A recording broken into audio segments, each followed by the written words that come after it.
This peace does not come and go. It remains, it abides, it sustains, it holds you even when appearances seem dark. You are already one with God. You have never been otherwise, and prayer is simply the remembrance of that eternal union. May you walk gently in this awareness. May you rest often in the silence. May you live from the Christ within, and may the presence reveal itself to you in every breath, every moment, every unfolding of your life. If you have come here today burdened by a problem, whether of health, supply, relationships, fear, or inner confusion, I want you to listen very gently, very quietly. For what we are about to explore is not a method, nor a technique, nor a system of improving the human picture. No, it is the revelation of a principle. You are not the one who solves your problems, and as long as you believe you are, you will stand in the very doorway through which the presence must enter. The infinite way does not begin with fixing appearances. It begins with recognition, the recognition that the presence within you is the only activity of God, the only intelligence, the only power, and that this presence requires no assistance from the human mind. You see, the human mind looks outward, seeking causes, identifying forms, judging conditions, but the spirit within knows no such thing. It does not evaluate appearances. It does not wrestle with effects. It simply is the one, indivisible, perfect presence of God, forever expressing itself as harmony, wholeness, and peace. The infinite way does not begin with fixing appearances. It begins with recognition, the recognition that the presence within you is the only activity of God, the only intelligence, the only power, and that this presence requires no assistance from the human mind. You see, the human mind looks outward, seeking causes, identifying forms, judging conditions, but the spirit within knows no such thing. It does not evaluate appearances. It does not wrestle with effects, but the Master taught, I can of mine own self do nothing. He revealed that the human sense of I is without power, without ability, without divine authority, and until we recognize this truth, until we stop trying to be our own Savior, the real Savior cannot operate. The presence is always here, but it cannot reveal itself while you are busy solving your own problems. So let us begin this journey with an inner relaxation, a softening of the will, a quiet willingness to step aside, not to abandon responsibility, but to recognize where true responsibility lies, not on your shoulders, but in the eternal functioning of the Father within. It simply is the one, indivisible, perfect presence of God, forever expressing itself as harmony, wholeness, and peace. Now, let us go deeper into this matter, for unless we clearly perceive the nature of the I that tries to solve problems, we will continue to be deceived by it. The human mind stands before its difficulties and declares, I must think this through, I must pray harder, I must make better decisions, I must find a way out. And all the while, it is completely unaware that the very sense of I doing these things is itself the problem. This personal I, this little self that believes it is responsible for managing its existence, is not the self that God created. It is not the I am of scriptural revelation. It is not the spiritual identity that is one with the Father. It is an image formed of fear, memory, conditioning, and belief. It is the imposter self, the one that believes it came into life at a certain moment, will depart at another, and must struggle in the brief interval between birth and death to survive, to succeed, to heal, to understand. It is this self that cries, "I have a problem." And immediately consciousness is narrowed into a tiny circle of concern. My health, my finances, my relationships, my future. But my friends, this self does not exist in God. It exists only in the hypnotic sense of separation that envelops the human race. This self is the dreamer in the dream, imagining itself surrounded by dangers and challenges that must be overcome. Joel always reminded us, to personalize a problem is to keep it alive. The moment you say, "I am sick, I am afraid, I lack, I cannot," you have accepted a false sense of identity. You have claimed as I something that has nothing to do with your true being.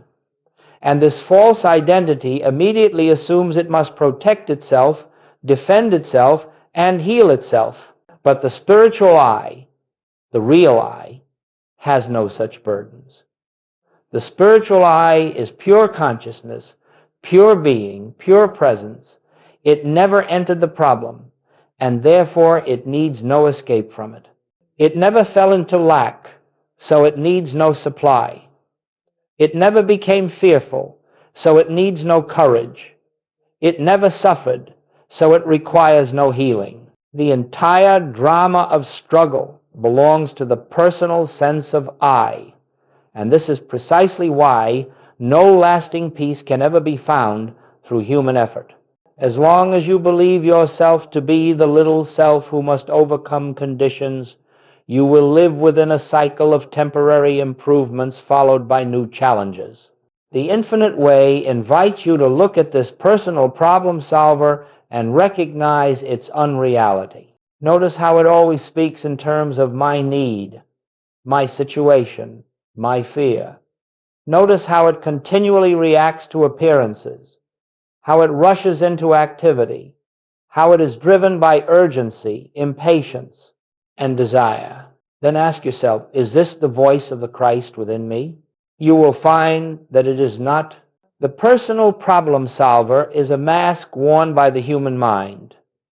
It is a voice built from centuries of conditioning, and until you learn to set it aside even briefly, you cannot hear the still, small voice that reveals the harmony already established.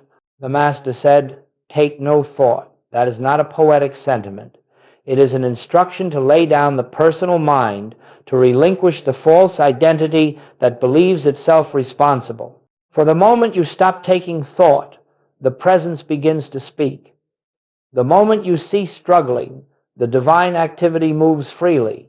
But as long as the personal I stands at the center, trying to direct the universe, the flow of grace is obstructed. So understand this clearly. It is not your problem you must release.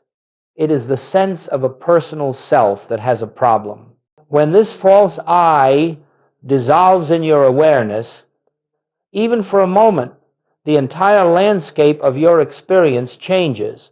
The burden drops away because the burden was never yours. The solution appears because the presence, not the person, is now governing. This is the beginning of freedom. The recognition that the personal problem solver is not your true identity. And once this is seen, you are prepared for the great revelation that follows. Let us now turn to one of the most misunderstood yet foundational statements ever spoken by a spiritual master.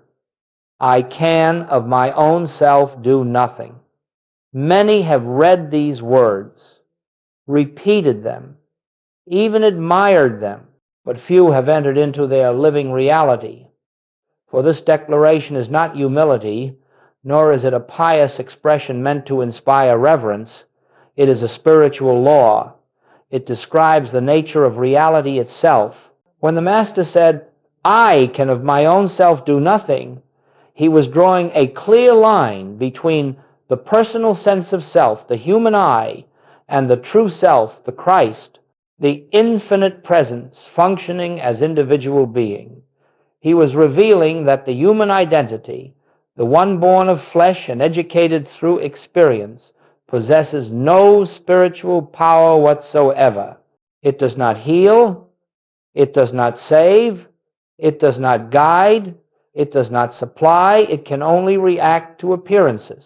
This is why the Master never attributed miracles to personal ability. He never said, "Look what I have done," but always pointed to the invisible source. "The Father within me, he doeth the works." Now listen carefully.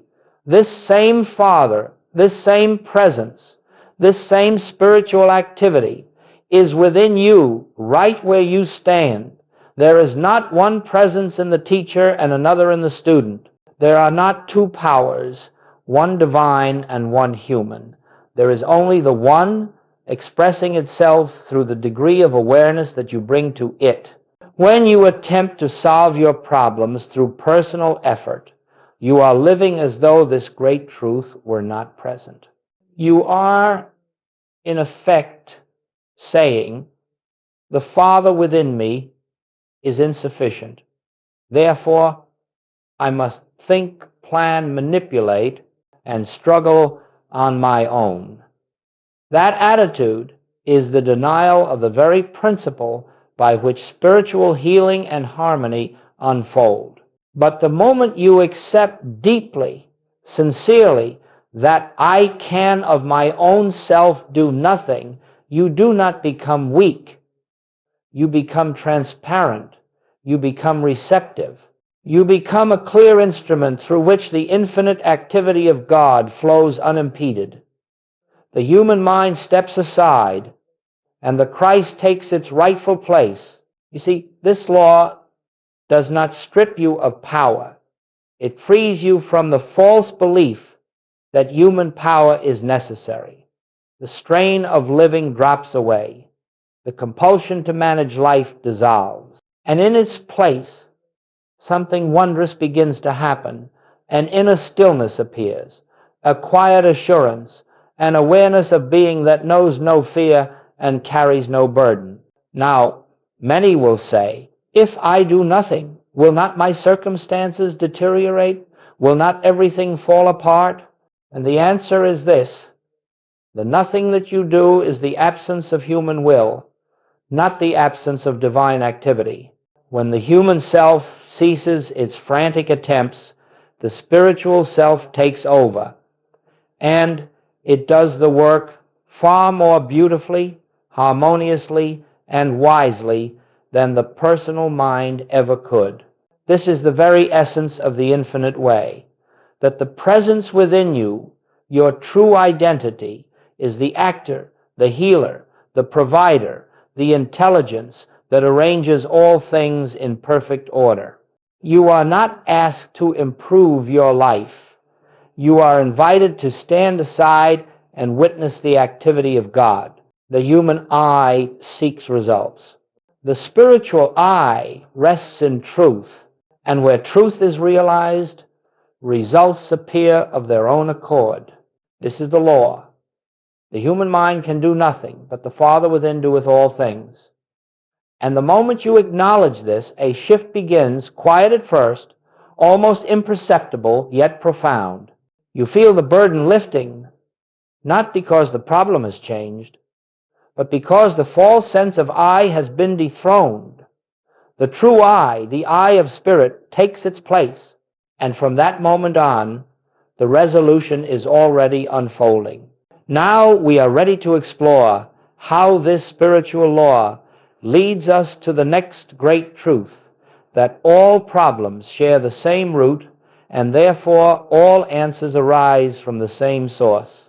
As we proceed, I want you to open your consciousness to a truth that may seem, at first hearing, almost impossible to accept. Yet once it is grasped, it becomes the key that unlocks the entire mystery of spiritual harmony. It is this: you do not have many problems, you have only one. Whether it appears as sickness, lack, fear, conflict, loneliness, guilt, or confusion, these are not separate issues. They are merely different costumes worn by a single illusion, the belief in a power apart from God. This is the whole of it. Every problem you have ever faced, every fear that has ever touched your heart, arises from the same single root, the conviction that there exists something other than the one presence, the one power, the one life that is God. The human mind calls this the world, and it believes the world operates on laws independent of spirit, laws of disease, laws of economics, laws of psychology, laws of conflict and danger.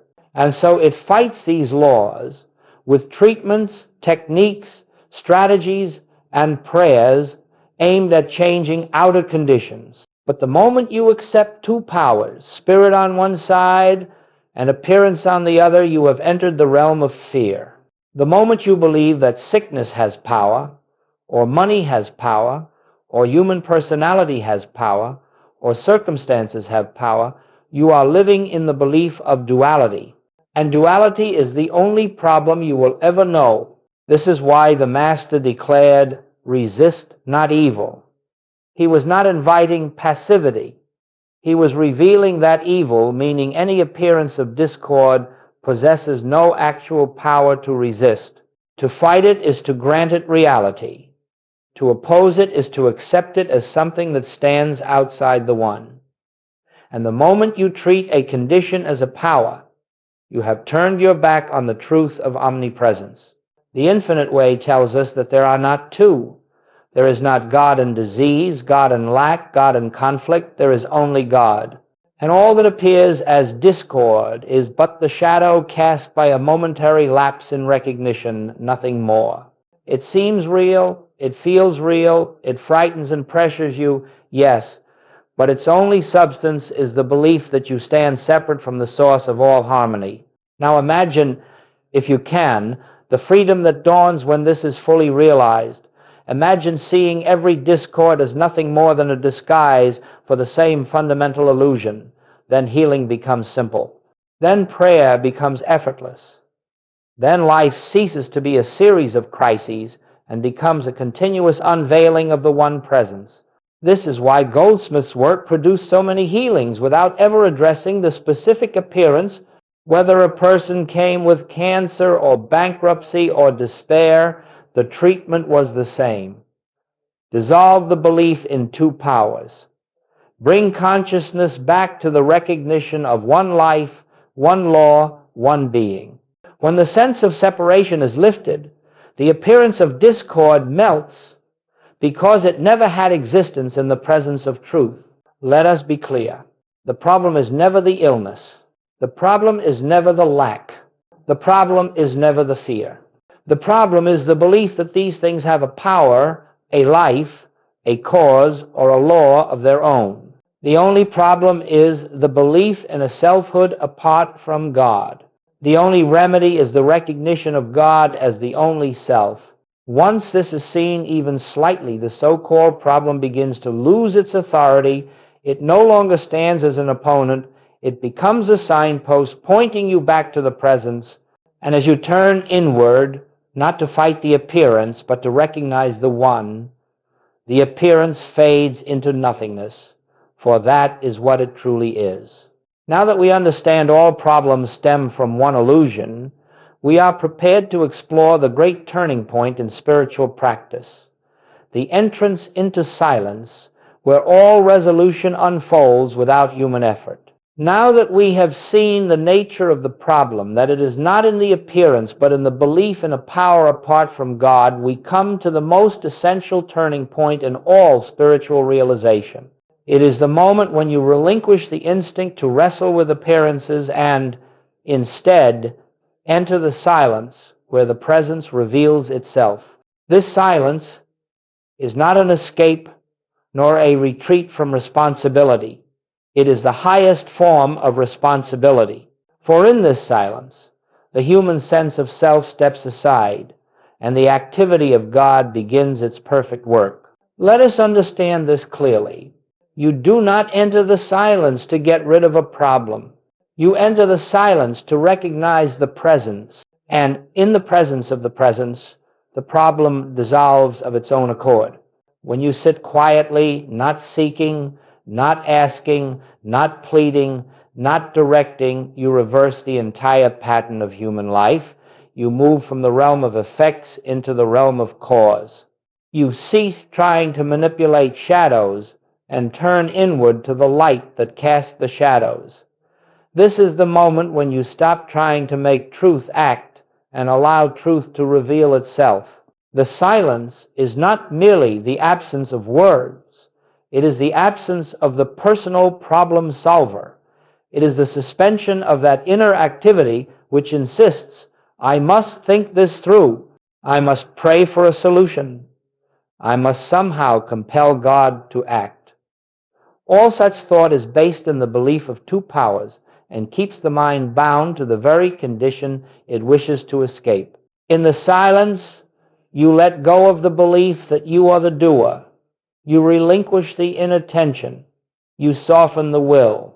You yield, even if only for a moment, to the awareness that the Father within me doeth the works. And as you dwell in this stillness, something imperceptible begins to happen. You may not feel it, you may not hear it, you may not receive any message at all, but the activity of spirit is set in motion. This activity is not the movement of thought, it is the movement of being. It is not the mind working, it is grace functioning. It is not your attempt to change the picture. It is the revelation of what has always been true. Joel often said, do not take your problem into meditation. Take only your recognition of God. For the moment you meditate with the intention of solving a problem, you have placed the problem at the center of consciousness, not God. And consciousness will reflect what it holds. But when you enter the silence with no agenda, with no request, with no desire except to rest in the presence, you have placed God at the center. And where God is recognized, harmony must appear. This inner turning, this movement from analysis to stillness, from personal effort to spiritual receptivity, is the point where healing begins, not because you have done anything, but because you have stopped doing. Not because you have persuaded God, but because you have ceased resisting truth with mental activity. The silence is the womb of harmony. The silence is the temple of realization. The silence is the doorway through which the infinite enters your experience. Every great spiritual demonstration arises from this sacred stillness. And the more you practice entering it, not to achieve, but simply to be, the more you will find that life itself becomes quieter, clearer, and more ordered. Problems lose their urgency. Fear loses its grip. Decisions become effortless, and solutions, which once seemed impossible, unfold naturally as the flower opens to the sun. Now that we have entered the silence, let us move into the next principle, one that dismantles the very foundation of fear, the recognition that no appearance, no condition, no form has power of its own. This is the liberating truth behind all healing. Now we come to a principle so radical, so complete in its implications, that the entire structure of spiritual healing rests upon it. It is this: no effect has power, whether for good or for evil. Every appearance, every condition, every circumstance is an effect, and effects are never causes. Therefore, they possess no power to create, no power to act, no power to maintain themselves. This is the cornerstone of spiritual freedom. You may look at your body and see sickness, and you may tremble before it as though it had authority over your life. But sickness is an effect, not a cause. It has no intelligence, no law, no substance with which to enforce itself. It is a picture formed of belief, nothing more. You may see lack in your finances and assume that it has power to restrict your life, to imprison you in limitation. Yet lack is an effect, not a cause. It cannot maintain itself. It has no spiritual law behind it. Its only life is the life you give it through fear and belief. You may encounter conflict or injustice in relationships or institutions and feel that they wield a force greater than you. But conflict is an effect. It has no true existence in the presence of one power, one life, one principle. And when you stop attributing authority to it, it dissolves like a shadow in light. Joel often used a simple illustration. Hold your hand before a lamp, and you will see a shadow on the wall. Now try to do something to the shadow. Try to heal it, improve it, strengthen it, or weaken it. You cannot, because the shadow has no power of its own. It is only the projection of a form. The moment you move the hand, the shadow changes. And if you remove the hand entirely, the shadow disappears. So it is with the conditions of this world. They are shadows of belief, projections of a universal hypnotism that causes the human mind to see discord where only God is. And because they are shadows, they cannot be healed by addressing the shadows themselves. They can be healed only by removing the belief that gives them apparent life. Now consider the freedom that dawns the moment you grasp this principle inwardly. If the effect has no power, then sickness is not a power acting against you. Lack is not a power withholding good from you. Fear is not a power diminishing your capacity. Even death itself, as appearance, holds no power over life eternal. This recognition does not ignore the appearance. It sees through it. It refuses to be deceived by what the eyes report. It lifts your awareness from effects to cause, from the picture to the reality behind the picture. And in that shift, the entire nature of the experience changes. The human mind looks outward and says, I must fix this condition. I must alter this effect. But the spiritual consciousness says, there is no power in any effect. All power is in God. And the moment the truth is realized, even faintly, the appearance begins to weaken because it no longer has belief to sustain it. This is why Goldsmith never offered formulas for healing specific diseases or financial troubles. There are no specific errors to treat. There is only one error, believing the effect has power. When the effect loses the power you gave it, the illusion collapses. This is the secret behind every spiritual healing across the centuries, not the manipulation of appearances, but the recognition of their unreality in the presence of one power. So now we stand at the edge of a great transition. We have seen that problems arise through the belief in two powers, and that appearances, being effects, have no intrinsic authority. The next step is to shift from trying to fix appearances to recognizing the presence that dissolves the entire illusion of separation.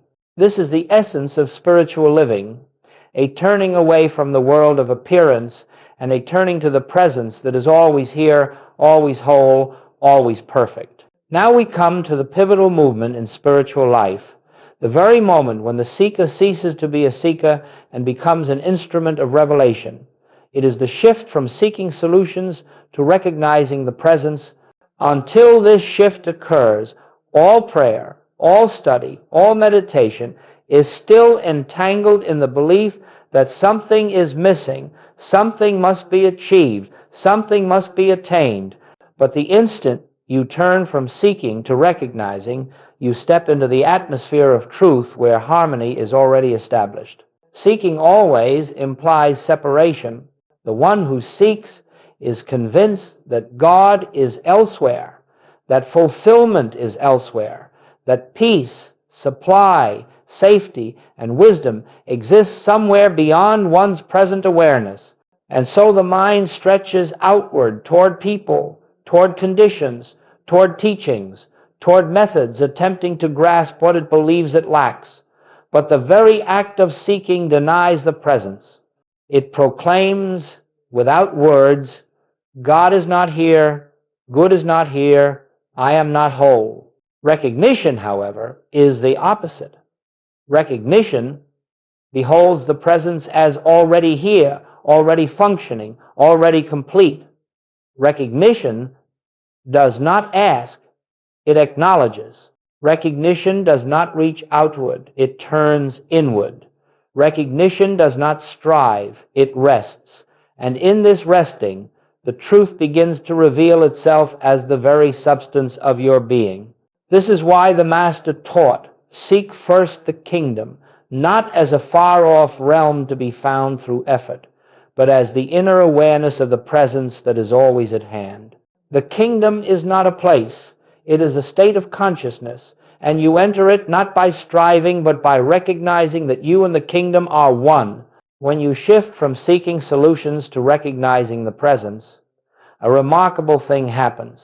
The urgency of the problem dissolves, not because the problem has been solved outwardly, but because your consciousness is no longer identified with the problem. The sense of pressure lifts, fear softens, the mind grows quiet.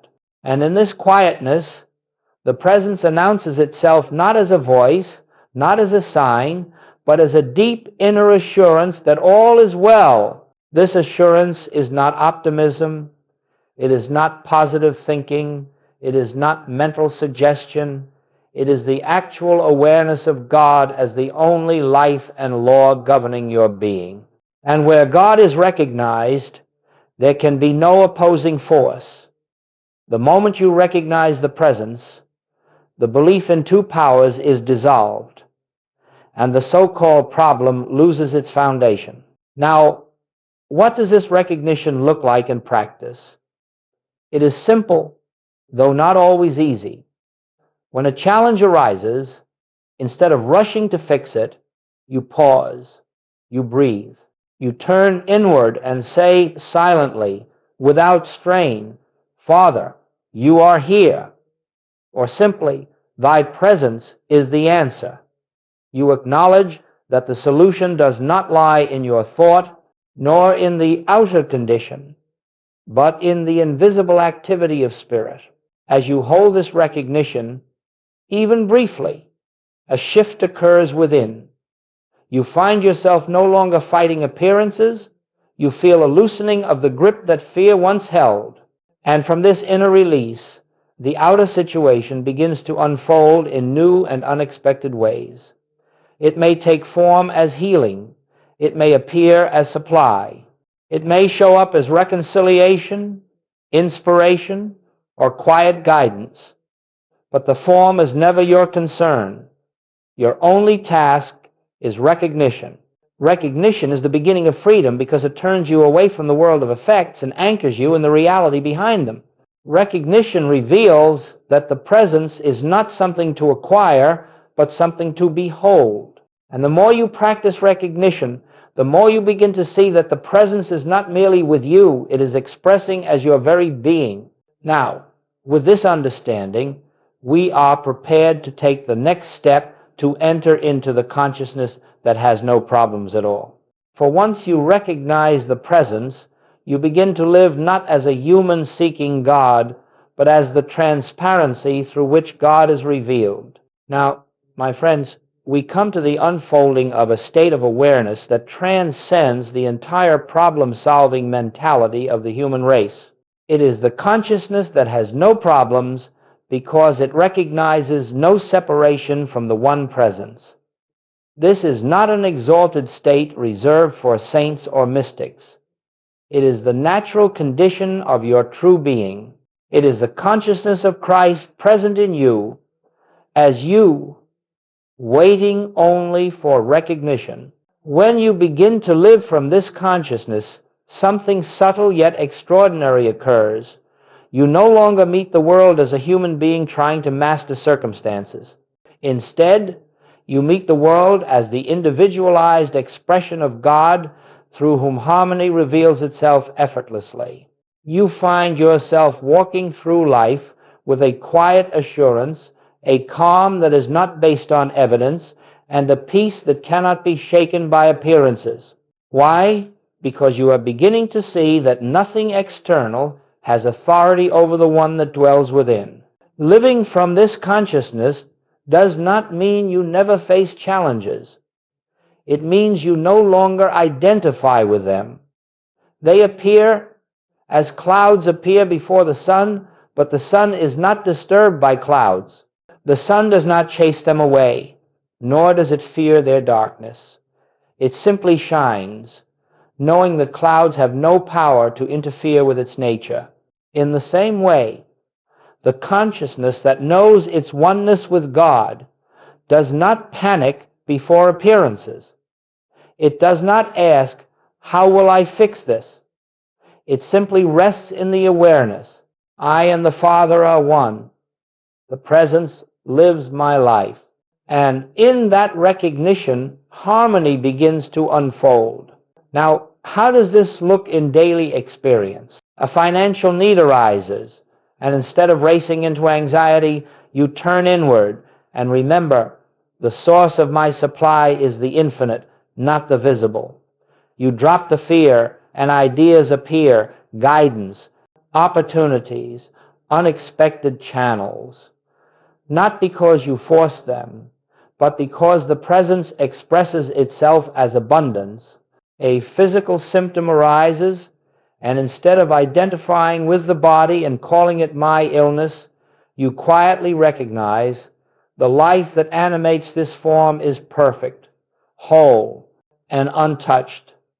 In that recognition, fear loosens, the body relaxes, and harmony begins to manifest at its own pace. A relationship becomes strained, and instead of trying to manage personalities or defend positions, you recognize there is only one self here, one life functioning through all.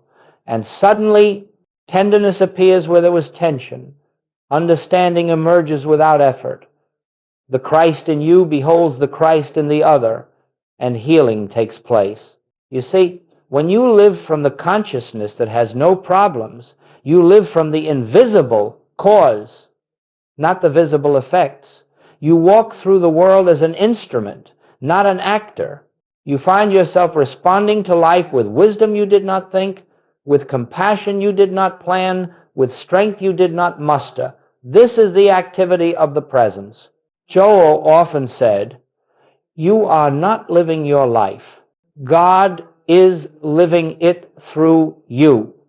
And when this becomes more than a statement, when it becomes your living awareness, you find that even so-called difficulties become occasions for grace to reveal its nature. Life becomes gentler, clearer, more spacious. The fire of fear burns out. The anxious mind grows still. And in that stillness, you finally recognize what you have always been, not a human being seeking God, but the very place where God shines through. This consciousness is not attained by effort. It is revealed through surrender, through the consistent, gentle recognition that the presence is the only power, the only self, the only life. And as this recognition deepens, you will notice that many conditions that once troubled you simply do not arise anymore. Others arise only faintly, without the old weight of fear, and those that still appear do not disturb the peace at your center, because you no longer confront them as a struggling self, but as the transparency of the infinite. From this place, life becomes a continuous unfolding of harmony, not because you have mastered the world, but because you have stepped out of the belief that the world ever stood apart from God. Now, having understood what it means to live from this consciousness, we arrive at the closing movement of our teaching, the invitation to rest in the presence that accomplishes all things. Let us now explore the gentle transition into that sacred surrender where the final illusion of burden falls away. And now, my friends, we come to the quiet closing of our time together. Not a conclusion, not an ending, but a gentle invitation to step into the life you were meant to live. For everything we have explored points to one simple truth. You are not the solver of problems. You are the place where God reveals himself. And because God is infinite, because God is omnipresent, because God is the very substance of your being, there is nothing to fear, nothing to resist, nothing to overcome. All that is required is rest. Not the rest of sleep, not the rest of exhaustion, but the rest of surrender, the rest that comes when you finally allow the presence to carry the responsibility for your life. When you release the personal sense of I, even momentarily, and let the divine activity unfold without interference, you discover that harmony was always here, waiting for your recognition. Now imagine living from that recognition even a little each day. Imagine waking in the morning, not with the anxious anticipation of problems to solve, but with a quiet trust. The presence goes before me. Imagine meeting the challenges of life, not with strain, but with the assurance, I of my own self do nothing, the Father within me doeth the works. Imagine releasing your fears in the very moment they arise by remembering, no appearance has power, only God is. This is not an ideal, it is a practice, a daily turning inward, a daily returning to the silence, a daily recognition of the one presence living as your very life. And as you continue gently, consistently, you will find that the nature of your experience changes. Not because you have changed the world, but because you have changed the one who looks at the world. You will find your heart softening, your judgments dissolving, your fears fading. You will discover that the people around you seem kinder, though perhaps it is you who has become more receptive. You will find solutions appearing where there were none, relationships healing without effort, supply flowing without anxiety, and you will marvel, not at yourself, but at the presence that performs these works through you. The truth is simple. Everything you have ever sought already lives within you as the presence of God, and your entire spiritual journey is nothing but the gradual removal of the veil that hides this truth. So as we close, let this be your contemplation. You are not separate. You are not struggling. You are not alone. You are the transparency through which God is expressing himself. You are the child of the infinite, upheld by the same life that governs the universe. Rest in that. Trust in that. Live from that. And as you do, you will discover that life becomes a revelation not of problems to be solved, but of the presence that solves everything.